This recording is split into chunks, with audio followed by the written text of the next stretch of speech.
Mais um corte do Bopismo. Ajude esse canal a bater 100 mil inscritos em 2025. Eu conto com você. Deixa o like, se inscreve, não custa rigorosamente nada. Falou? Valeu!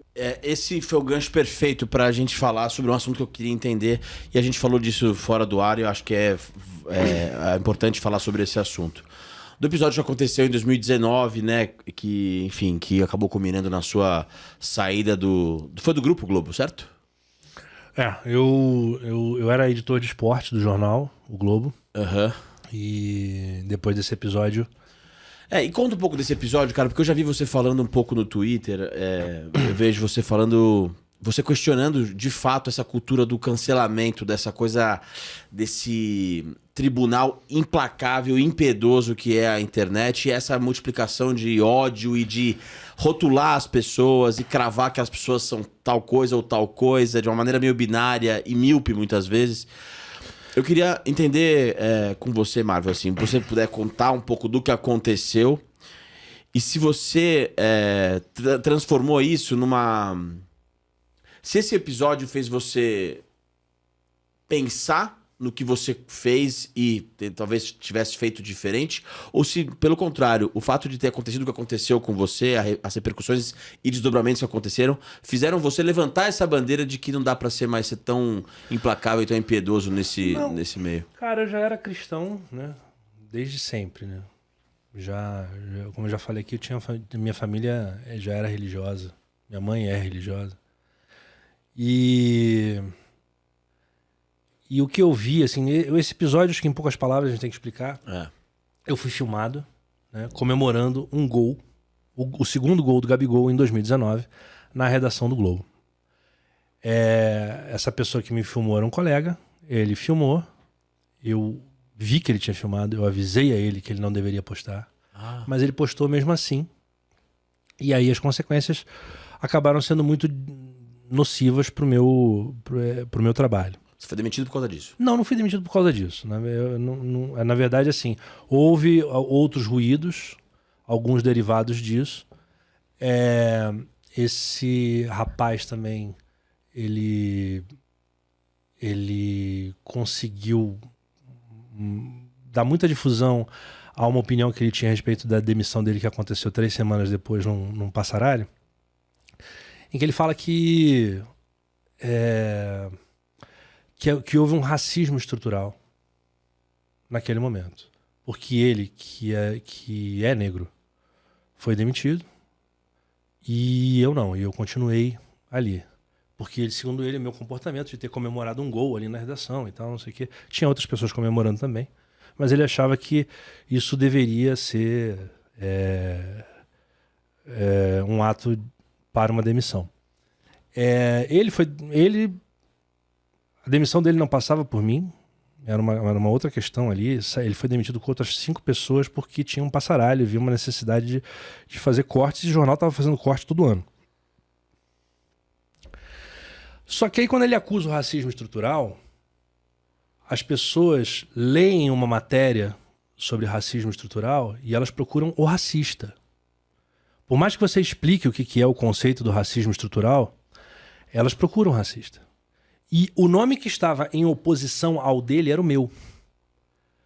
Então muita gente começou a considerar que eu que tinha sido racista com ele, assim, numa leitura muito emocional do negócio. E aí depois, em janeiro, eu, ainda editor de esportes, eu tive que comunicar ao Paulo César Caju que a coluna dele não ia continuar. Uma decisão do jornal. Num jornal, não é uma pessoa que decide te colocar e não é uma pessoa que decide encerrar a tua contribuição. E aí ele solta um áudio no WhatsApp que viraliza muito dizendo: acabei de ser demitido do Globo pelo Marvel dos Anjos, um racista desgraçado, um flamenguista de bandeira. Quando ele diz racista desgraçado, flamenguista de bandeira, eu sei ao que ele está se referindo. A essa leitura emocional da outra matéria. Entendeu? E aí isso vira um ódio nas minhas redes sociais, um negócio, estamos falando já de janeiro, né? E aí eu senti que a contagem regressiva já estava acelerando, que a minha história ali ia acabar no Globo. Acabou ali perto de março de 2020, quando todo mundo sabe, a gente estava com a pandemia, o mundo acabando, e eu acabei sendo demitido ali.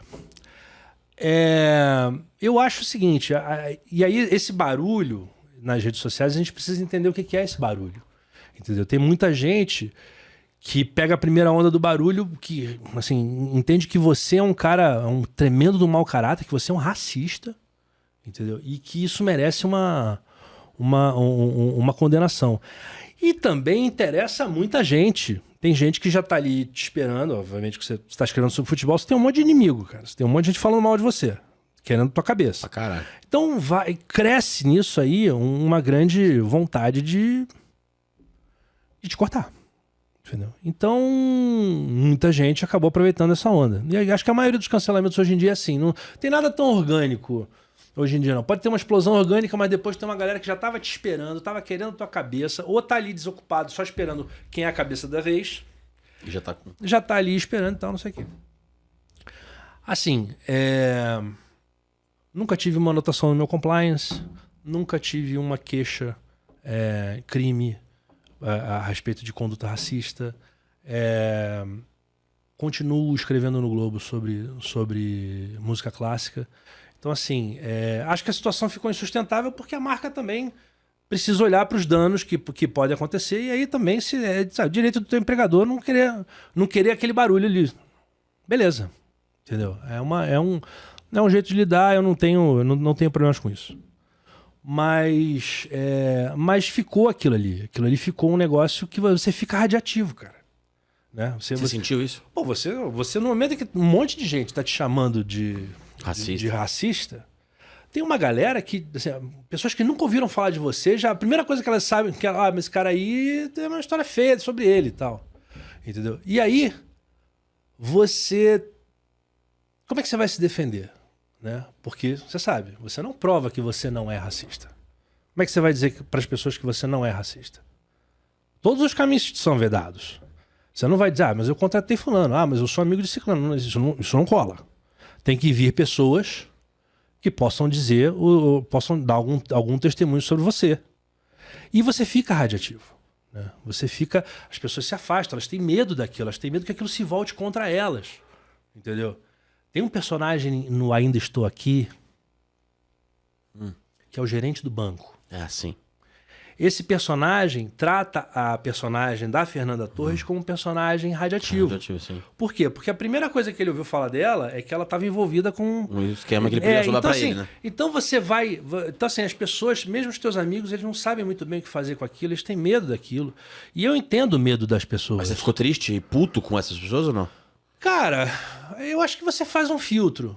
Entendeu? Você faz um filtro, e você também perdoa.